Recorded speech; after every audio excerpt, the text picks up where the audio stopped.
Assalamualaikum warahmatullahi wabarakatuh. Salam sejahtera bagi kita semua. Perkenalkan, nama saya Juwang Laksana, dari Administrasi Bisnis kelas 1A Politeknik Negeri Madiun. Di sini saya akan menjelaskan tentang ketahanan nasional. Pengertian dari ketahanan nasional adalah kemampuan suatu bangsa untuk mempertahankan persatuan dan kesatuan bangsanya dari segala ancaman, tantangan, dan hambatan yang ada, baik dari dalam negeri maupun dari luar negeri, yang secara langsung maupun tidak langsung membahayakan identitas, integritas, dan kelangsungan hidup bangsa ini. Pentingnya ketahanan nasional tentunya sangat penting bagi sebuah negara dalam menghadapi ancaman, tantangan, dan hambatan yang ada. Jiwa ketahanan nasional adalah persatuan dan kesatuan, sedangkan sebuah negara dapat bertahan jika ada persatuan dan kesatuan. Maka kesimpulannya adalah sebuah negara dapat bertahan jika memiliki ketahanan nasional. Terdapat 5 dimensi ketahanan nasional. Yang pertama adalah dimensi politik. Dimensi politik dapat ditinjau secara psikologis dan juga secara institusional.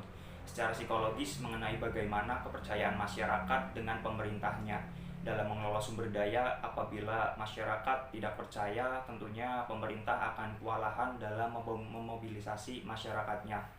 Sedangkan secara institusional mengenai institusi demokrasi yang berada di negara tersebut. Dalam hal ini adalah partai politik. Tanpa adanya partai politik, kekuasaan akan jatuh pada totalitarisme, kekuasaan absolut. Modal sosial. Modal sosial adalah konsep yang menekankan pada peran dan hubungan sosial, jaringan sosial, norma, serta kepercayaan.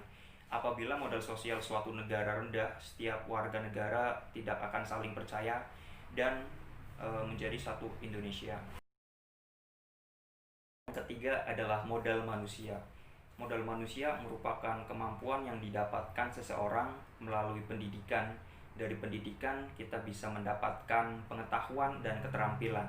Dari pengetahuan dan keterampilan kita dapat melaksanakan kegiatan transformatif untuk merubah kita atau sekitar kita menjadi lebih baik dan menjadikan kita bangsa yang mandiri.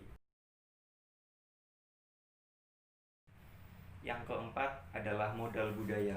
Modal budaya merupakan kompleks dari pengetahuan, kemampuan, seni, dan juga berbagai macam kemampuan lain yang dibutuhkan oleh manusia sebagai anggota dari masyarakat.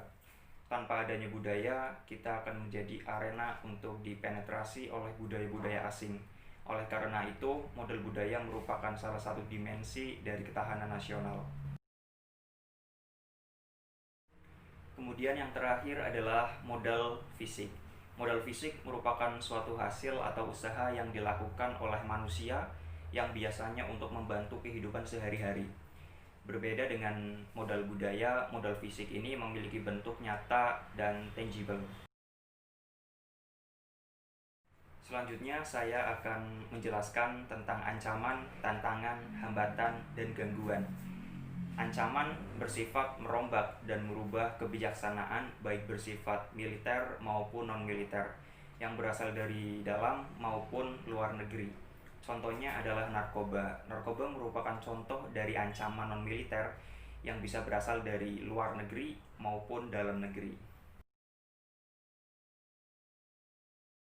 Selanjutnya adalah tantangan. Tantangan bersifat menggugah kemampuan.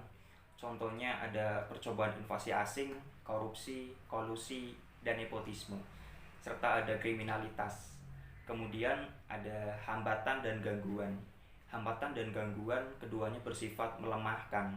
Bedanya, hambatan berasal dari dalam diri sendiri, sedangkan gangguan berasal dari luar. Contoh dari hambatan adalah sikap fanatik terhadap golongan sendiri dan juga pendidikan masyarakat yang kurang. Sementara gangguan contohnya adalah posisi geografis Indonesia yang terletak di antara pertemuan 3 titik lempeng bumi sehingga menyebabkan Indonesia rentan terjadi gempa bumi. Pembahasan selanjutnya adalah pengaruh aspek ketahanan nasional terhadap kehidupan bernegara. Yang pertama adalah aspek ideologi. Aspek ideologi merupakan dasar yang menjadi cita-cita sebuah bangsa. Bangsa Indonesia menggunakan ideologi Pancasila yang merupakan ideologi yang unik dibanding bangsa lainnya. Jika ideologi Pancasila tersebut tidak tertanam dalam hati dan pikiran segenap bangsa Indonesia, maka ideologi tersebut akan mulai memudar dan mulai dipengaruhi oleh pihak asing. Kemudian aspek yang kedua adalah aspek politik. Pancasila dan Undang-Undang Dasar menjadi dasar politik dalam negeri maupun luar negeri bangsa Indonesia. Politik bangsa Indonesia bersifat bebas dan aktif.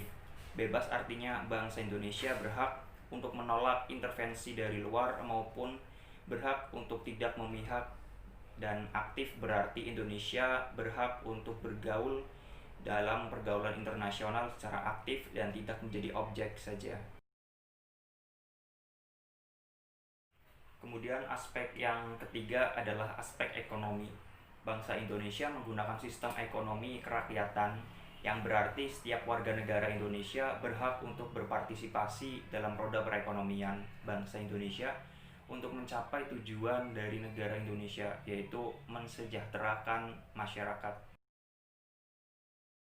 Aspek yang keempat adalah aspek sosial budaya. Budaya nasional adalah gabungan budaya lokal dan budaya asing yang disatukan untuk menjadi budaya nasional bangsa Indonesia. Jika budaya nasional bangsa Indonesia tidak kuat, maka akan mudah terintervensi bangsa asing, sehingga budaya nasional tersebut dapat luntur dan Indonesia dapat kehilangan identitasnya. Kemudian aspek yang terakhir adalah aspek hankam. Pertahanan dan keamanan negara dilaksanakan melalui sistem pertahanan dan keamanan rakyat semesta oleh TNI dan Kepolisian Republik Indonesia sebagai kekuatan utama dan rakyat sebagai kekuatan pendukungnya.